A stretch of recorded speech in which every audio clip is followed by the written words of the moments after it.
নমস্কার বন্ধুরা, কেমন আছেন সবাই? আশা করি সবাই খুব ভালো আছেন। আমিও ভালো আছি। আজকে আমার রান্নাঘরে সবাইকে স্বাগত জানাচ্ছি। আজকে আমার রান্নাঘরে দারুণ একটা রেসিপি নিয়ে চলে এসেছি। খুবই সন্ধ্যার টিফিনে এটা খেতে খুবই বেশি ভালো লাগে বা এমনিতেই ডাল ভাতের সঙ্গে খেতে খুব বেশ দারুণ লাগে। আমি আজকে হামুদি মাছের পকোড়া রেসিপি করব। আর সেটাই তোমাদের সঙ্গে শেয়ার করছি। আশা করছি খুব ভালো লাগবে। আর সঙ্গে থাকবেন, প্রথম থেকে দেখার অনুরোধ রইল। প্রথমে মাছগুলি আমি কেটে ধুয়ে পরিষ্কার করে নিয়ে আসছি এখানে।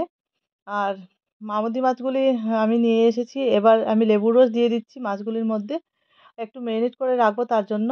আর ১ চামচ দিয়ে দিচ্ছি এখানে আদা রসুন বাটা, ১ চামচ নুন, ১ চামচ হলুদ দিয়ে আমি এখানে মেরিনেট করে রাখবো ১০ মিনিটের মতো। মেরিনেট করলে পরে মাছগুলি খুবই সফট হয়ে যায় এবং খুবই খেতে ভালো লাগে। মশলাগুলিও মাছের মধ্যে ঢুকে যায়। তার জন্য খেতেও বেশ দারুণ লাগে। আর এইভাবে করে আমুদি মাছের পকোড়া বাড়িতে আপনারা তৈরি করে দেখবেন। বেশ দারুণ লাগে খেতে আর অনেকটা সময় পর্যন্ত মুচমুচেও থাকে। আর এখানে আমি নিয়ে নিয়েছি ২ চামচের মতো চালের গুঁড়ি। আর নিয়েছি বেসন ১ চামচ, ১ চামচ কর্নফ্লাওয়ার নিয়ে নিয়েছি। এখানে রয়েছে জিরা ধনে বাটা ১ চামচ, লঙ্কা বাটা ১ চামচ, হাফ চামচের মতো বেকিং সোডা দিয়ে দিলাম, ১ চামচ হলুদ দিয়ে দিলাম, আর হাফ চামচ নুন দিয়ে দিলাম।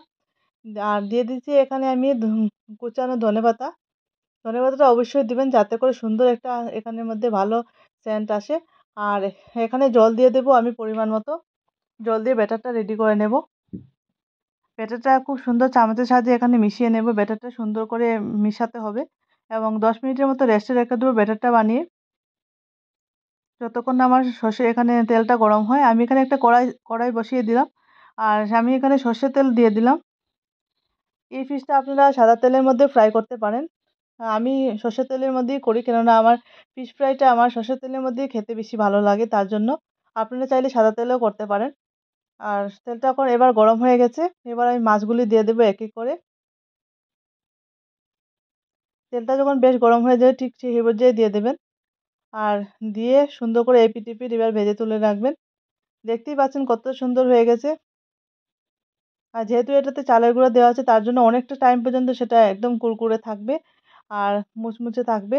বেশ ভালো লাগবে খেতে। আর আমি এখানে একটা সন্ধ্যার চায়ের সাথে এখানে পরিবেশন করছি একটু কাসুন্দির সাথে।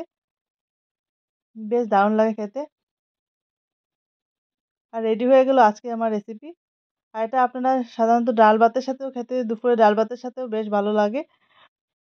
এই রেসিপিটা আমার কেমন লাগছে অবশ্যই বলবেন। যদি ভালো লাগে থাকে আপনাদের তাহলে অবশ্যই একটা লাইক কমেন্ট করবেন। আমার সঙ্গে থাকবেন। আর নতুন যদি হয়ে থাকেন তাহলে আমার চ্যানেলটাকে সাবস্ক্রাইব করে দেবেন যাতে নতুন নতুন রেসিপিগুলো তোমাদের কাছে পৌঁছে যায়। ততক্ষণ সবাই ভালো থাকবেন, সুস্থ থাকবেন। Thank you for watching.